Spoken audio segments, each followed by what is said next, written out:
Hello friend, आप लोगों का स्वागत है अपने यूट्यूब चैनल उड़ान एकेडमी में।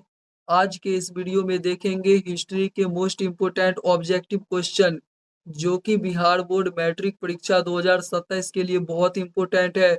तो चलिए बिना किसी देरी के वीडियो को शुरू करते हैं। आज का पहला प्रश्न है, फ्रांस की क्रांति का प्रमुख कारण था। फ्रांस की क्रांति का प्रमुख कारण था, तो इसका सही आंसर हो जाएगा ऑप्शन नंबर बी, निरंकुश शासन। क्वेश्चन नंबर 2 में है, फ्रांस में किस शासक वंश की स्थापना वियना कांग्रेस के द्वारा की गई थी। फ्रांस में किस शासक वंश की स्थापना वियना कांग्रेस के द्वारा की गई थी, तो इसका सही आंसर हो जाएगा ऑप्शन नंबर सी, बुर्बो वंश। अगला प्रश्न है, नेपोलियन संहिता किस वर्ष लागू की गई। नेपोलियन संहिता किस वर्ष लागू की गई, इसका सही आंसर हो जाएगा option number D, 1804। Question number 4 में है, वियना सम्मेलन कांग्रेस का अध्यक्ष कौन था। वियना सम्मेलन कांग्रेस का अध्यक्ष कौन था, इसका सही आंसर हो जाएगा option number D, Metternich. Question number 5 में है, मेटरनिख व्यवस्था का उद्देश्य क्या था।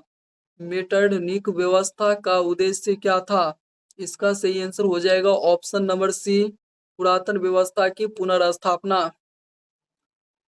क्वेश्चन नंबर 6 में है, मेटरनिख कौन था। मेटरनिख कौन था, इसका सही आंसर हो जाएगा ऑप्शन नंबर ए, ऑस्ट्रेलिया का चांसलर। क्वेश्चन नंबर 7 में है, किसने कहा था फ्रांस जब छींकता है तो बाकी यूरोप को सर्दी जुकाम हो जाता है। किसने कहा था फ्रांस जब छींकता है तो बाकी यूरोप को सर्दी जुकाम हो जाता है, इसका सही आंसर हो जाएगा option number C, Metternich. Question number 8 में है, नेपोलियन कोड में कुल कितने कोड थे। नेपोलियन कोड में कुल कितने कोड थे, इसका सही आंसर हो जाएगा option number B, 5। Question number 9 में है, रोमानीवाद क्या था। रोमानीवाद क्या था, इसका सही आंसर हो जाएगा ऑप्शन नंबर बी, एक सांस्कृतिक आंदोलन। क्वेश्चन नंबर 10 में है, इटली एवं जर्मनी वर्तमान में किस महादेश के अंतर्गत आते हैं। इटली एवं जर्मनी वर्तमान में किस महादेश के अंतर्गत आते हैं, इसका सही आंसर हो जाएगा option number C, Europe. Question number 11 में है, मारियान किस देश के राष्ट्रवाद का प्रतीक था। मारियान किस देश के राष्ट्रवाद का प्रतीक था, इसका सही आंसर हो जाएगा ऑप्शन नंबर ए, फ्रांस। क्वेश्चन नंबर 12 में है, राष्ट्रवाद की अवधारणा का जन्म किस घटना से माना जाता है। राष्ट्रवाद की अवधारणा का जन्म किस घटना से माना जाता है, इसका सही आंसर हो जाएगा ऑप्शन नंबर ए, पुनर्जागरण। क्वेश्चन नंबर 13 में है, वियना कांग्रेस कब हुआ था। वियना कांग्रेस कब हुआ था, इसका सही आंसर हो जाएगा ऑप्शन नंबर ए, 1815 में।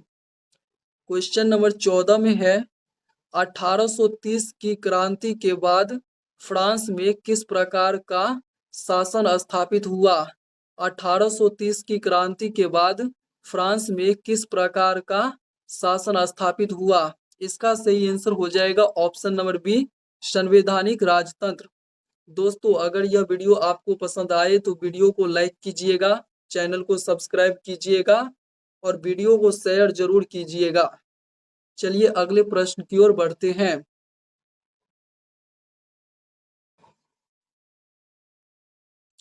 अगला प्रश्न है, एक्ट ऑफ यूनियन किस वर्ष पारित हुआ। एक्ट ऑफ यूनियन किस वर्ष पारित हुआ, इसका सही आंसर होगा ऑप्शन नंबर बी, 1707 में। क्वेश्चन नंबर 16 में है, यंग यूरोप का संस्थापक कौन था। यंग यूरोप का संस्थापक कौन था, इसका सही आंसर होगा ऑप्शन नंबर ए, मेजिनी। क्वेश्चन नंबर 17 में है, इटली के एकीकरण का मसीहा कहा जाता है। इटली के एकीकरण का मसीहा कहा जाता है, इसका सही आंसर होगा ऑप्शन नंबर बी, मेजिनी को। क्वेश्चन नंबर 18 में है, मेजिनी का संबंध किस संगठन से था? मेजिनी का संबंध किस संगठन से था? इसका सही आंसर होगा option number B, Carbonari. Question number 19 में है, किसने अपनी कूटनीति के बल पर इटली की समस्या को संपूर्ण यूरोप की समस्या बना दिया? किसने अपनी कूटनीति के बल पर इटली की समस्या को संपूर्ण यूरोप की समस्या बना दिया? इसका सही आंसर होगा option number A, can't Kaur. अब चलिए साइंस के इम्पोर्टेंट ऑब्जेक्टिव क्वेश्चन को देख लेते हैं। ये भी बिहार बोर्ड मैट्रिक परीक्षा 2027 के लिए बहुत इम्पोर्टेंट है। तो पहला प्रश्न है, दाढ़ी बनाने में किस दर्पण का प्रयोग होता है? दाढ़ी बनाने में किस दर्पण का प्रयोग होता है? इसका सही आंसर होगा ऑप्शन नंबर सी, अवतल। क्वेश्चन नंबर 2 में है, उदासीन विलयन का पीएच मान कितना होता है? उदासीन विलयन का पीएच मान कितना होता है? इसका सही आंसर होगा option number B, 7। Question number 3 में है, प्रकाश संश्लेषण क्रिया में ऑक्सीजन बाहर निकलता है। प्रकाश संश्लेषण क्रिया में ऑक्सीजन बाहर निकलता है। इसका सही आंसर होगा ऑप्शन नंबर ए, जल से। क्वेश्चन नंबर 4 में है, ग्वाइटर अथवा घेंगा पनपता है। ग्वाइटर अथवा घेंगा पनपता है। इसका सही आंसर होगा ऑप्शन नंबर बी, आयोडीन की कमी से। क्वेश्चन नंबर 5 में है, कुटपाद किसमें पाया जाता है? कुटपाद किसमें पाया जाता है? इसका सही आंसर होगा ऑप्शन नंबर सी, अमीबा में।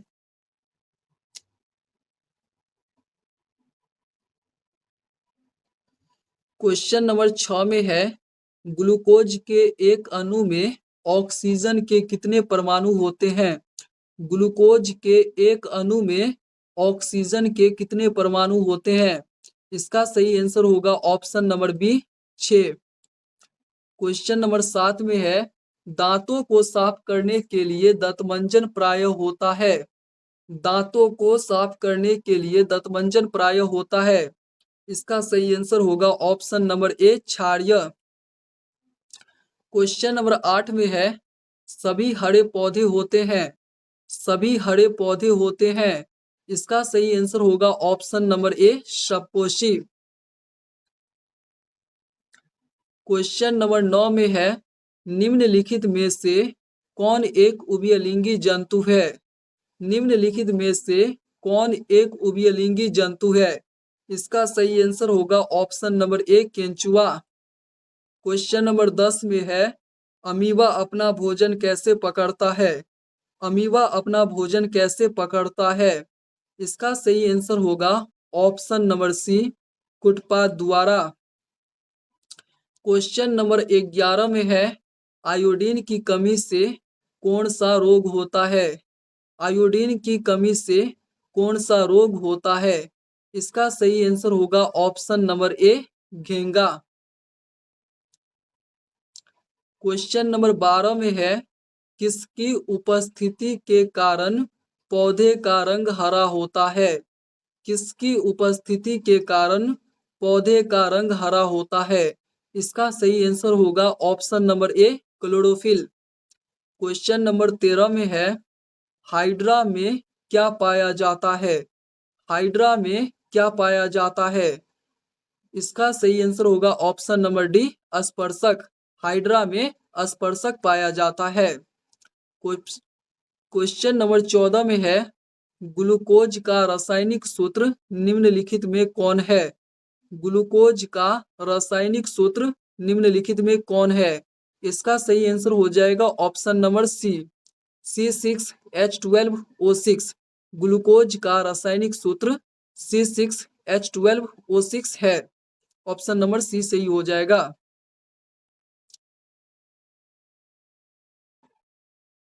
क्वेश्चन नंबर 15 में है, अमीबा में अधिकांश पोषण कैसा होता है? अमीबा में अधिकांश पोषण कैसा होता है? इसका सही आंसर होगा ऑप्शन नंबर बी, अंतःग्रहण। क्वेश्चन नंबर 16 में है, प्रकाश संश्लेषण की क्रिया होती है? प्रकाश संश्लेषण की क्रिया होती है। इसका सही आंसर हो जाएगा ऑप्शन नंबर सी, हरे पौधों में। और दोस्तों, प्रकाश संश्लेषण की क्रिया कब होती है, दिन या रात में? तो इसका सही आंसर हो जाएगा दिन में, सूर्य प्रकाश की उपस्थिति में। क्वेश्चन नंबर 17 में है, दांतों की सबसे ऊपरी परत है। दांतों की सबसे ऊपरी परत है। इसका सही आंसर हो जाएगा ऑप्शन नंबर बी, इनामेल। अब चलिए कुछ क्विक रिकैप को देख लेते हैं। सजीवों के शरीर में होने वाले विभिन्न क्रियाकलापों के अध्ययन को शरीर क्रिया विज्ञान कहते हैं। जीवों के वे सभी प्रक्रम जो सम्मिलित रूप से अनुरक्षण का कार्य करते हैं, जैव प्रक्रम कहलाते हैं। वह विधि जिनमें जीव पोषक तत्वों का ग्रहण कर जैव प्रक्रम हेतु उनका उपयोग करते हैं, पोषण कहलाता है। सजीवों में पोषण की मुख्य दो विधियां हैं, सपोषण और परपोषण। मनुष्य में पाचन की क्रिया मुख गुहा से प्रारंभ हो जाती है। उन समस्त जैव प्रक्रियाओं को जिनके द्वारा शरीर में ऊर्जा का उत्पादन होता है, सम्मिलित रूप से श्वसन कहते हैं। कोशिकीय श्वसन की दो अवस्थाएं होती है, अवायवीय तथा वायवीय श्वसन। जंतुओं में मुख्यतः चार प्रकार के श्वसन अंग होते हैं, त्वचा, श्वास नली या ट्रैकिया, कलोम, फेफड़ा। मनुष्य में श्वसन प्रश्वास तथा उच्छ्वास दो चरणों में संपन्न होती है। दोनों अभिक्रियाएं सम्मिलित रूप से श्वासोच्छ्वास कहते हैं। परिवहन तंत्र जीवों के शरीर में पदार्थों का परिवहन या स्थानांतरण के लिए विकसित तंत्र है। वाष्पोत्सर्जन पौधों के वायवीय भागों से जल का रंध्रों द्वारा वाष्प के रूप में निष्कासन होता है। रक्त तरल संयोजी ऊतक है, जिसमें प्लाज्मा, लाल रक्त कोशिकाएं, श्वेत रक्त कोशिकाएं एवं रक्त पट्टिकाणु है। हृदय मुख्य रूप से केंद्रीय पंप की तरह कार्य करता है, जिसमें यह रक्त पर दबाव बनाकर उसका परिसंचरण पूरे शरीर में करता है। मनुष्य का हृदय 4 वेश्मों चैम्बर्स का बना होता है। सपोषी पोषण, विषमपोषी पोषण में अंतर। सपोषी पोषण में जीव अपने भोजन का संश्लेषण स्वयं करते हैं। विषमपोषी पोषण में जीव अपने भोजन का स्वयं संश्लेषित नहीं करते हैं। इसमें कार्बन डाइऑक्साइड तथा जल की परस्पर संयोजन क्रिया से कार्बनिक पदार्थ का निर्माण होता है। जंतु अपने भोजन के लिए पौधों पर तथा शाकाहारी प्राणियों पर निर्भर करते हैं।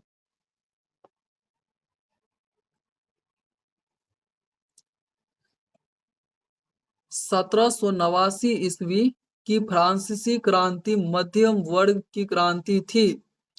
नेपोलियन का जन्म 1769 ईस्वी में कोरिस्का द्वीप में हुआ था तथा 1804 ईस्वी में वह फ्रांस की राजगद्दी पर बैठा।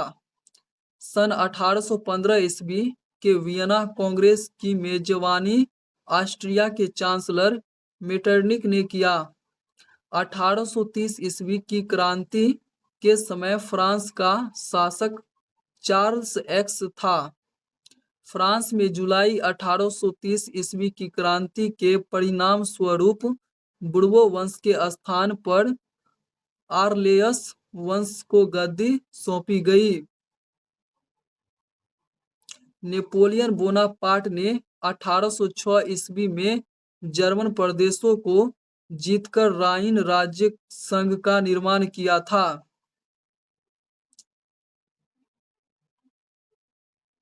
1848 ईस्वी की क्रांति के बाद लुई नेपोलियन फ्रांस का सम्राट बना। 1848 ईस्वी की फ्रांसीसी क्रांति ने मेटरनिक युग का अंत कर दिया। लुई फिलिप ने स्वर्णिम मध्य वर्गीय नीति की अवलंबन करते हुए सन 1840 में गीजो को प्रधानमंत्री नियुक्त किया। यंग इटली तथा यंग यूरोप नामक संस्था का गठन मेजिनी ने किया। गैरीवाल्डी पेशे से एक नाविक था। 1834 ईस्वी में प्रसा में एक शुल्क संघ जोल्वेराइन की स्थापना की गई। दोस्तों, अगर आप भी क्लास 10th बिहार बोर्ड 2027 का संपूर्ण तैयारी करना चाहते हैं तो उड़ान एकेडमी लेकर आया है ऑल सब्जेक्ट का PDF notes, math, science, social science, Hindi, Maithili, सिर्फ 30 रुपए में। पीडीएफ नोट लेने के लिए व्हाट्सएप नंबर पे मैसेज करें पीडीएफ लिखकर। व्हाट्सएप नंबर है 89 69 68 10 16। धन्यवाद।